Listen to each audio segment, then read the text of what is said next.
Merci.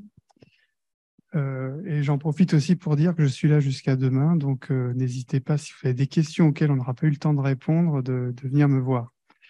Je crois que je vais redire des choses que d'autres ont déjà dit, pas que. Et puis, je vais dire des choses que d'autres vont dire après, pas que.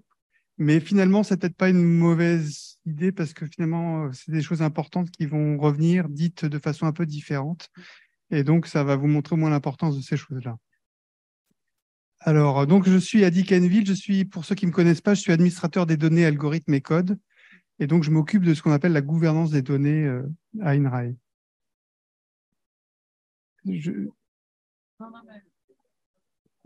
C'est moi qui pose, voilà. Bon, donc ma présentation, évidemment, elle démarre avec ce sujet de la science ouverte, hein, qui est aujourd'hui un petit peu au cœur de notre intérêt. La science ouverte vue comme un accélérateur d'innovation, donc pour un meilleur impact au bénéfice de la société et en encourageant la réutilisation de toutes les productions de la recherche, pas uniquement les résultats de la recherche au sens des articles scientifiques, mais aussi les données, les codes et tout ce qui s'ensuit. Ça permet en particulier dans la science ouverte de pouvoir développer de nouveaux partenariats sur un panel qui se développe sur un panel d'acteurs plus élargi, pas uniquement le monde académique, mais aussi économique, la politique publique et la société civile qui nous intéresse ici aujourd'hui en particulier. Le Code de la recherche concilie bien les principes d'ouverture et de protection, et donc il n'y a pas d'opposition à ouverture et protection par rapport à la réglementation. Il y a un principe de mise à disposition en accès libre et ouvert des productions de la recherche. C'est un des grands principes donc, de la réglementation. Mais aussi, il y a un principe qui encourage les personnels de la recherche à publier leurs résultats pour en garantir leur paternité. Autrement dit, il y a mise à disposition, mais il faut en garantir la paternité. Bon, donc il y a tout un contexte réglementaire hein, qui est là pour encadrer cette ouverture. Donc, il y a un nouveau cadre légal qui est apparu en 2016, hein, qui est la loi pour une république numérique, qui vise à augmenter la transparence et le libre accès de toutes les données de l'administration pour les rendre publiques. Et sur le plan scientifique, sur le plan de la recherche, eh bien, il y a un plan national pour la science ouverte qui est apparu en 2018, qui a été présenté par le ministère de la Recherche, pour accompagner justement sur l'ouverture des données administratives, les données de la recherche. Donc ici, je vous ai remis la définition de la donnée de la recherche pour mémoire, celle qui est en fait considérée aujourd'hui en gros dans tous ces textes. Ce sont des enregistrements factuels, hein, donc les chiffres, les textes, des images, des sons, des vidéos, qui sont utilisés comme source primaire pour la recherche et qui sont habituellement acceptés par la communauté scientifique comme étant nécessaires pour valider les résultats de la recherche. C'est-à-dire qu'en fait, on peut considérer que ce sont les données qui sont nécessaires à justifier les résultats scientifiques. Hein. Donc, à premier abord, ce sont les données qui viennent sous-tendre les résultats scientifiques qui sont publiés. Les codes sources font partie des données de la recherche. Alors, à INRAE, on a retenu 4 grands principes pour pouvoir prendre une décision en termes d'ouverture et de partage de la recherche. Toute question autour de l'ouverture des données doit examiner, on pense, ces 4 grandes questions. La première, c'est qu'il faut respecter les valeurs de la science. Donc ici, on fait appel à des notions de déontologie, reproductibilité et embargo. Alors, je ne vais pas rentrer dans le détail parce qu'on a un document qui explique bien tout ça. C'est juste les points essentiels. Il faut gérer en vue de faciliter leur découverte et leur réutilisation. Donc là, ici, on a tous les principes FAIR. Donc, ce sont des choses qui sont importantes à prendre en ligne de compte, et en particulier la création de plans de gestion de données. Respecter la réglementation, évidemment. Et là, l'idée maîtresse, c'est que les données doivent être aussi ouvertes que possible et aussi fermées que nécessaire. Autrement dit, que par défaut, les données sont ouvertes, mais il existe des cas d'exception qui autorise à fermer les données. Et l'ouverture des données contribue à l'innovation et à la création de valeur pour la société. Autrement dit, la création de valeur peut être réalisée par des tiers. Elle n'est pas nécessairement à réaliser au sein de l'INRAE. Mais on peut produire des accompagnements et c'est important pour mieux comprendre peut-être les besoins aussi de la société. Sur la diapositive suivante. On a une échelle de sensibilité de l'information à INRAE qu'on partage avec d'autres instituts comme l'INRIA et le CNRS. Il y a 4 niveaux de sensibilité. Il y a le premier niveau, le plus basique, qui est le niveau public, hein, où là, on est sur des accès anonymes. C'est toutes les données de la science ouverte, de l'open data, les communications externes sur des sites web institutionnels, etc. On a des données qui sont à diffusion limitée. Autrement dit, elles nécessitent, un accès authentifié pour pouvoir les observer, pour pouvoir les voir.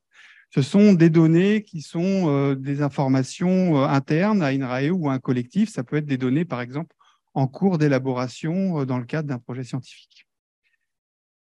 Avant que justement elles soient diffusées au grand public de façon ouverte, eh bien, elles peuvent être en effet dans cette diffusion limitée. Sur la diapo suivante. Et puis, on a les données dites confidentielles et restreintes. Donc, ce sont des données dites sensibles. On a les données sensibles, autrement dit, elles vont nécessiter un chiffrement parce que ce sont des données qui sont justement sensibles. Ce sont toutes les données qui sont régies par une réglementation spécifique ou par un partenariat en particulier. Les données qui relèvent, qui donnent des éléments sur la cybersécurité et la sécurité d'une manière générale, et puis les données qui correspondent à des enjeux pouvant donner lieu à des débats sociétaux marqués. On a des données critiques, INRAE. Donc, ces données critiques, ce sont toutes les données qui sont dans des ZRR, dans des SIR, les données qui sont particulièrement sensibles au sens du RGPD. Il y a différents niveaux de sensibilité au niveau du RGPD. Les données impliquant la recherche sur la personne humaine et et les données de santé humaine. Et puis, on a les données à diffusion restreinte. Et ça, ce sont des données pour lesquelles la façon dont on va les gérer, il faut faire appel à ce moment-là au RSSI et aux fonctionnaires sécurité et défense pour pouvoir savoir comment bien les gérer.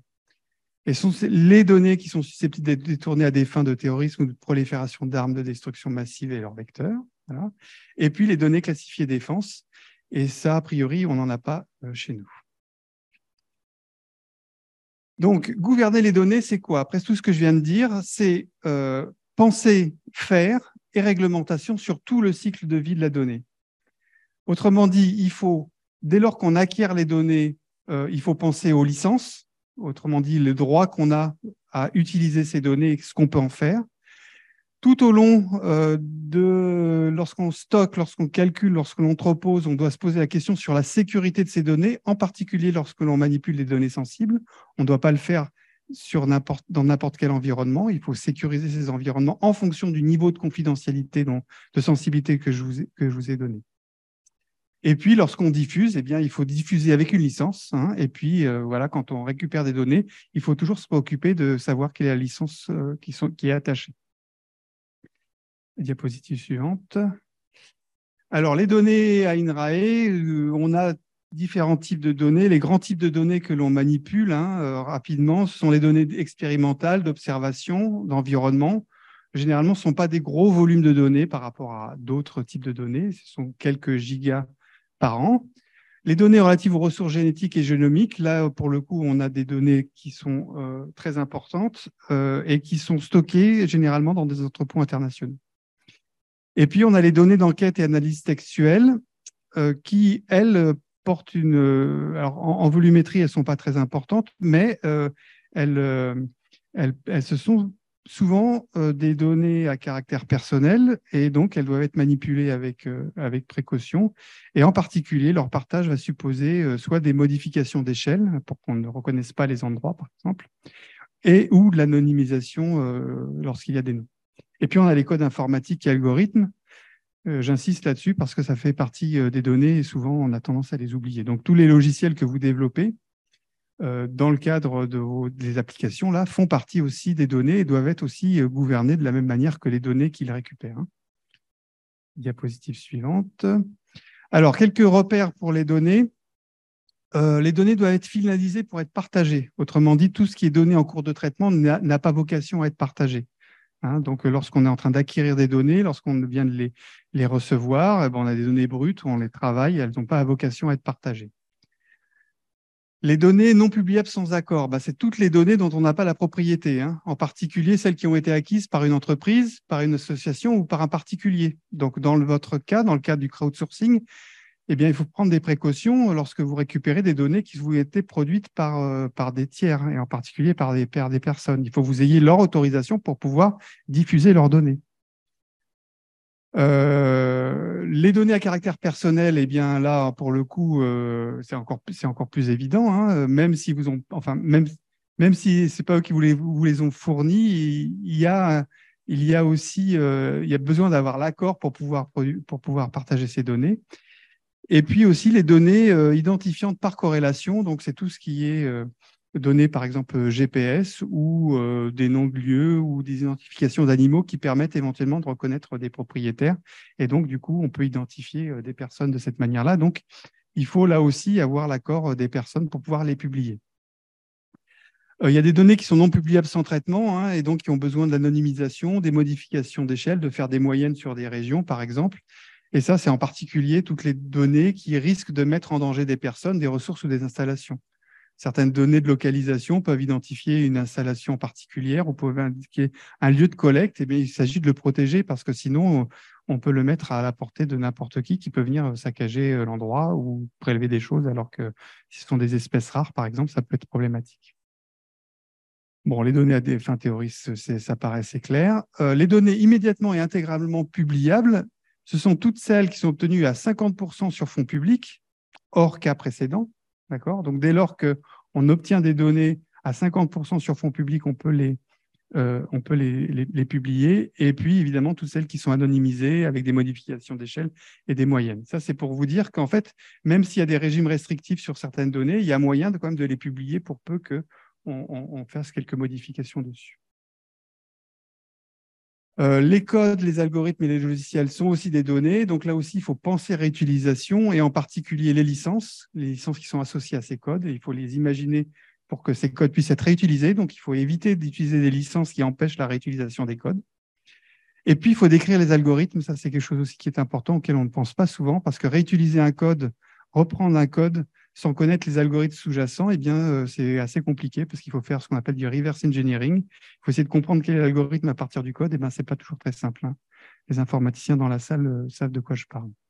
En termes de partage des codes, il faut bien différencier tout ce qui est algorithmes et codes de la recherche, hein, qui sont associés à des publications scientifiques, qui doivent être mis à disposition des pairs pour pouvoir juger de la pertinence du code, et puis les autres codes informatiques qui sont dérivés de la recherche et qui doivent être avant tout rendus fiables. Alors, on est plus, nous, ici, je pense, dans cette catégorie de code.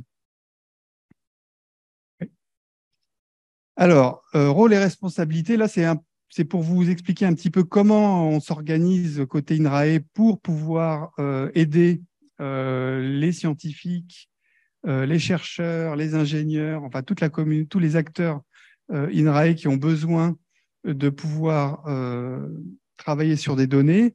On vous a parlé des référents données opérationnels. Donc, on a différencié 3 cas de figure. Des cas de figure où il n'y a pas de risque. Donc, on est typiquement sur les données publiques et on revient sur la sensibilité des données telles que je vous l'ai expliqué. Les cas avec risque, donc c'est tout ce qui est données sensibles. Et puis, vous avez les données critiques qui sont sur la droite. Ah, voilà. Merci. Parfait, merci. Donc, ce schéma-là, en fait, vous allez le trouver sur le site Data Partage, hein. Je vous ai mis le lien à la fin. Ça fait partie, il fait partie des principes de gouvernance des données. Vous pouvez le trouver là. J'ai mis en rouge les supports qui peuvent vous aider justement à trouver, à vous guider dans toutes ces considérations sur les données, sur ce qu'on peut en faire et comment on peut le faire. Vous avez les référents données opérationnels, hein, qui sont là pour aider, guider, orienter les chercheurs, toutes les personnes qui ont des problématiques autour des données. Ils sont les premières personnes à mobiliser lorsqu'on est face à des questionnements sur qu'est-ce qu'on peut faire de ces données, comment on peut les partager. Et puis, en fonction des cas, eh bien, il existe au sein des départements un référent données stratégiques qui est là justement pour aider un peu à la gouvernance des données au niveau du département pour des grandes catégories de données, pour des données un peu de certaines disciplines, et qui peuvent donner un certain nombre d'orientations déjà pour l'usage de ces données. Et dans les cas un peu compliqués, eh bien, on peut déjà le solliciter pour pouvoir avoir un éclairage sur ce qu'on peut faire des données.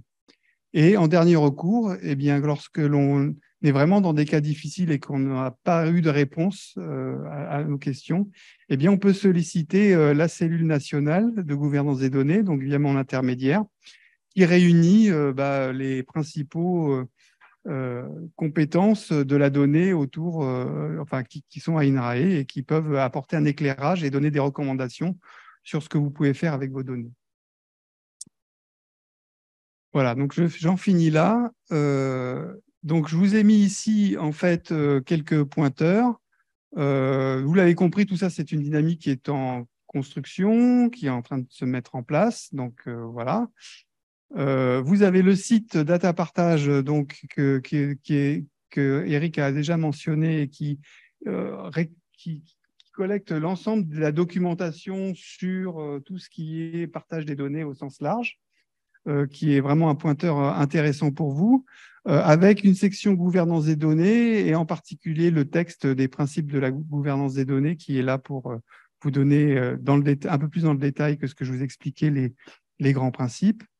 Ici, l'adresse de l'administrateur des données, ici, pour pouvoir m'envoyer un mail si vous avez des questions ou si vous voulez me solliciter ou solliciter la cellule de gouvernance des données.